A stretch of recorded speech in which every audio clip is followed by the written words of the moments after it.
Hello, this lecture is based on your syllabus and helping you understand what's expected of you in the class.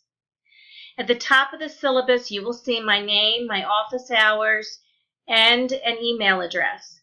This may not be the exact syllabus for your class, but the syllabus all look alike, and in order to go over the syllabus, it's important that you understand what is here and what's important. So this right here is my phone number for contacting me. And if you contact me by phone, I will get an email about that. So if I'm not in my office, I still know that you called because I receive an email.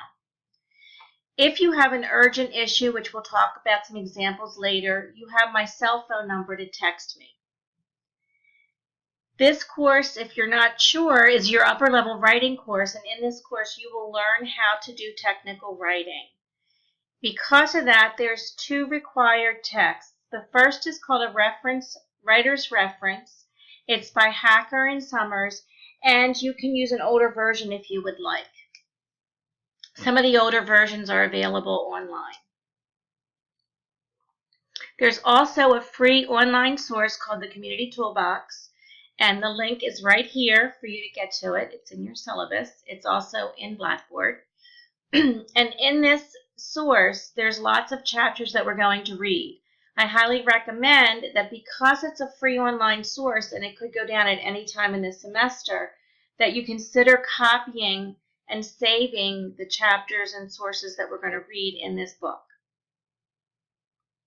Because this is your advanced writing course, these are the 6 objectives we are required to reach by the end of the semester.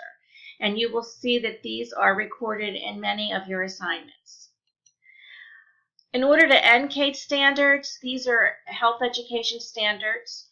We have to do all of these standards, and we also have to cover the NCHEC standards for health educators, and these are the standards for health educators. Beyond all of those objectives and areas that we need to consider, these are the specific objectives that are covered in this class. If there's nothing listed at the end of the objective, that means that we're covering all of the standards in NCATE and NCHEC.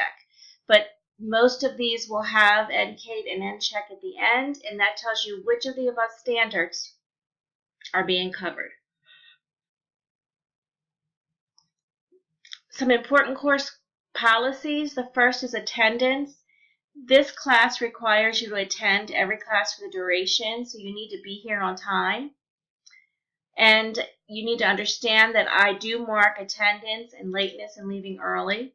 You are allowed to miss 2 classes without penalty. After that, each absence is a reduction of 25 points in your final grade. If an absence is excused, it doesn't count against you. And there's an example of how points could count. If we have an online class, your attendance is counted by turning in the assignment on time. So if your assignment's turned in on time, you're marked present. If it's late, it's graded late and you're marked not present.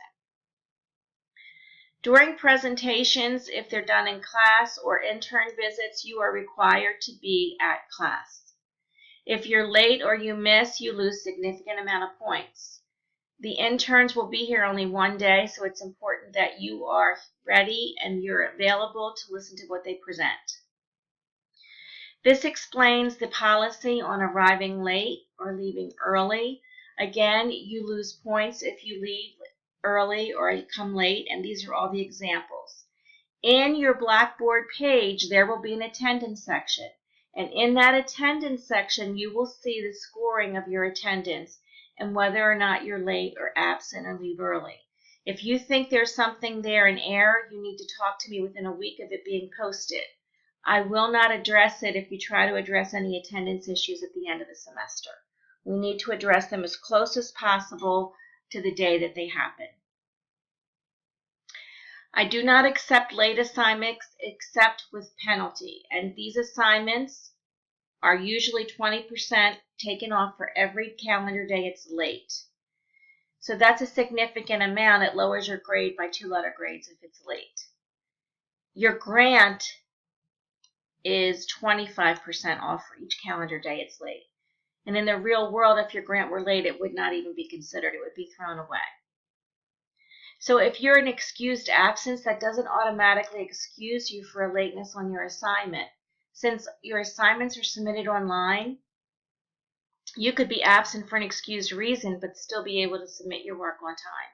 So make sure if you have a legitimate excused absence that you're considering whether or not your work can still be submitted on time. You have to submit all of your assignments saved in a specific way, and that is the HLTH315 dot, the name of the assignment dot, the date, which is year, month, day, your last name, first name, and this is what it looks like. You would, of course, put your name in here and not mine, but I want you to have HLTH315, the name of the assignment, the date, your name. The date is important because it has everything sequential, so that if you turn in your needs assessment one day and then you rewrite it another day, you see that they're both listed here. By doing it this way, it makes it much easier for you to find your work later when you're trying to find it. Your assignments can be single space or double space, 12-point font. Acceptable fonts in this class are New Times, Calibri, or Arial. Whatever your grant says, you have to write in that format for your grant. So what I would recommend is whatever your grant says to use, that's what you do throughout the semester. So if your grant says single space 12-point font Times Roman, then I think everything you do for the class should be done that way.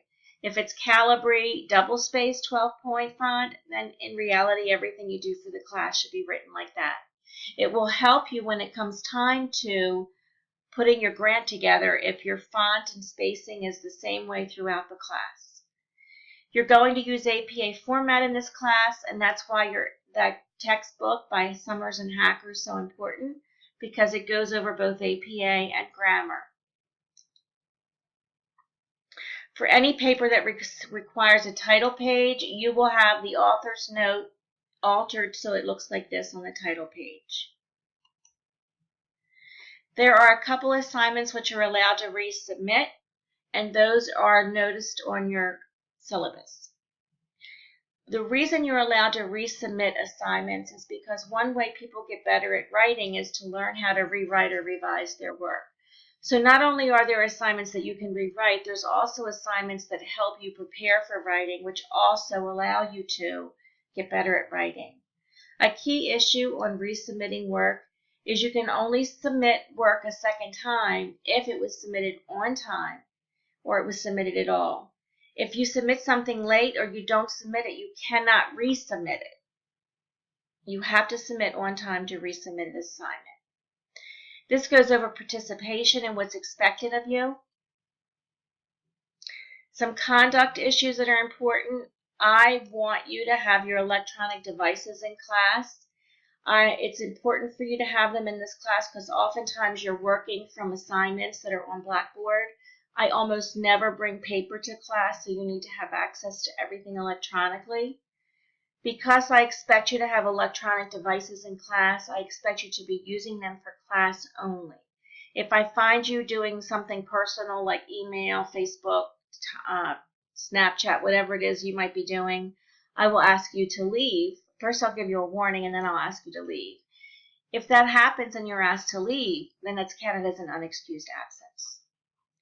Another key issue for this class is academic integrity, because it's important that you understand we're going into the field of health sciences, and academic integrity and any integrity at all is very important in this field.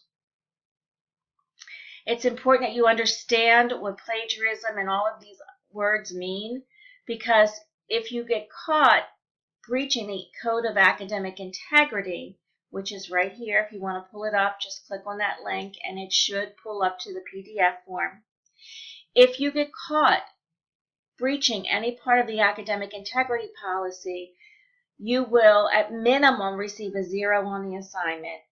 And always I send your name over to the Student Conduct Board, and they will review the case to decide whether or not you need further disciplinary action.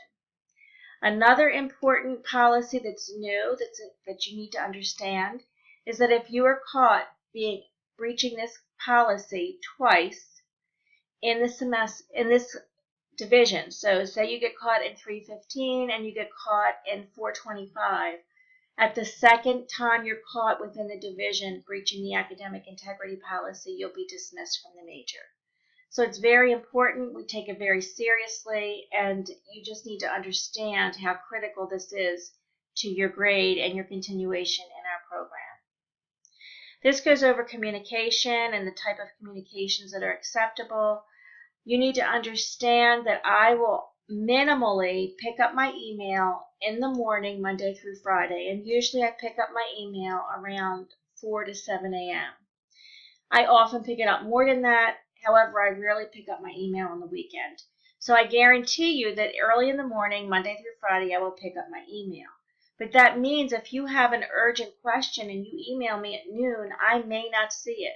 If you email me a question on Friday at 4, I almost definitely will not see it. So that's an example of why you would use the text messaging. If you have an important question that you cannot wait, then you need to text me. You might text me, "This is John Smith. Could you please check your email?" Or if it's a short question, you could say, "This is John Smith. Can you tell me what time the webinar is?" You should hear back from me within 24 hours. If not, there's something wrong with my texting. That's only happened once, but there was a time where people were texting me and I didn't get any of the text messages for 3 days. And they were really important text messages. So if you don't hear back from me on a text within 24 hours, please call me. You need to realize I do not typically answer the phone if I don't recognize the phone number. So you'll have to leave a message and then I will call you back.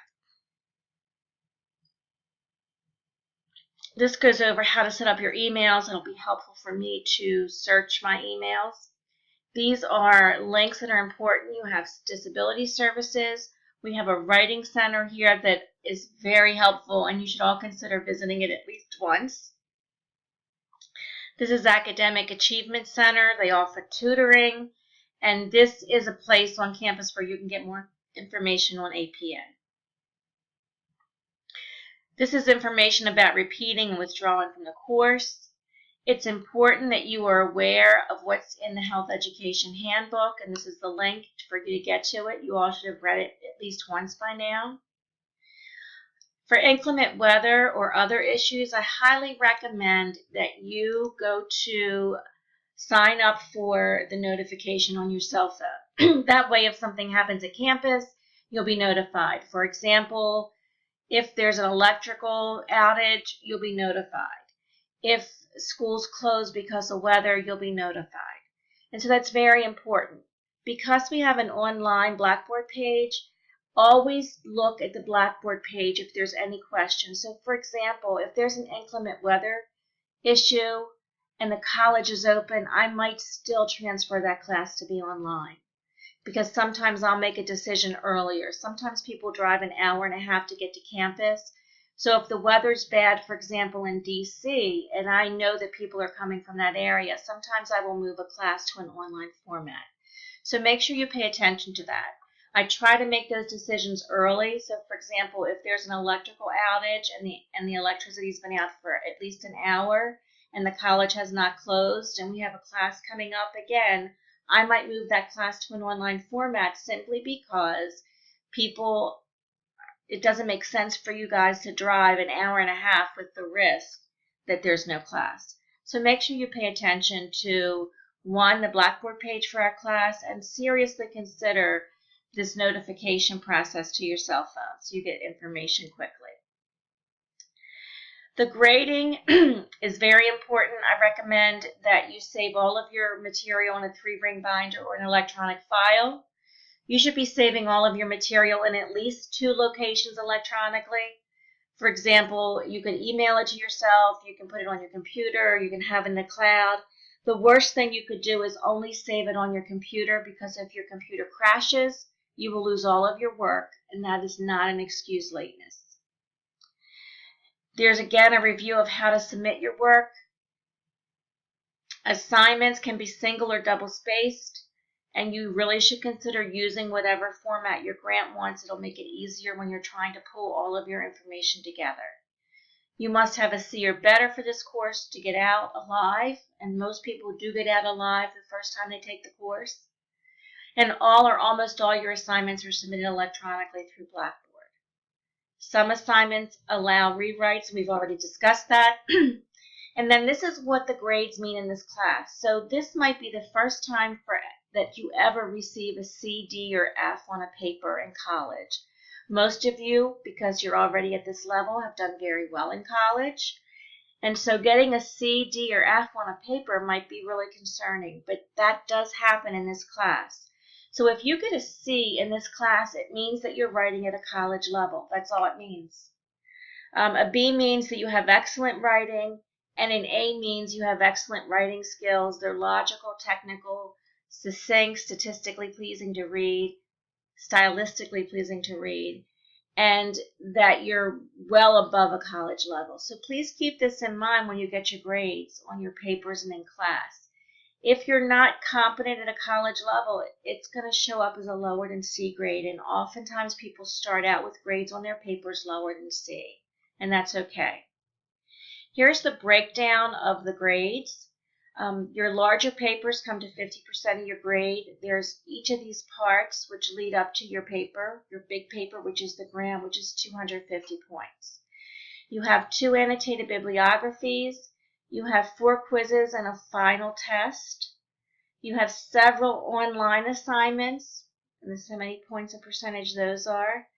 You have a presentation, 50 points from me, 25 points from your peer, and you have 3 in-class writing assignments. And so that's the breakdown of the class grading. These items that are in yellow require a title page, and that's why they are in yellow.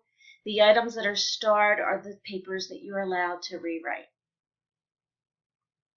And again, this is the grading for the class. The next thing you see in your syllabus is a course outline. This is a tentative course schedule, and this is a draft until I notify you that it's a finalized course schedule. There are some things that might cause changes, for example, what day we go to the library, or if I have to change some online classes due to obligations for health fairs and Health 430, which I teach. So these are all important issues for you to see. I try to highlight the classes that are online. It says online class. Sometimes we do online meetings for your grants. Sometimes we'll do in-person meetings. But your syllabus, what it shows is the units. This is the first unit highlighted in blue. These are the classes. This is what you need to do before class. And these are the assignments and when they're collected. Everything for this class is due by 9 p.m. unless otherwise noted. If you turn something in at 9:01, it's late. So make sure you turn things in before 9 o'clock. So that's the course outline. The other thing I've put here is a calendar which takes the course dates up here and puts them into when everything is due.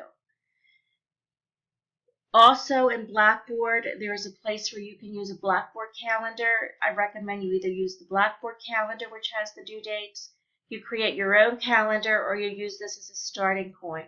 Any dates that change, any due dates that change after the class begins, you will be responsible for changing this calendar. I will not change it once class starts. So that's our syllabus. That's how it's set up. I hope it's helpful for you to understand the requirements for the class, and I look forward to seeing you in class and helping you become a better writer.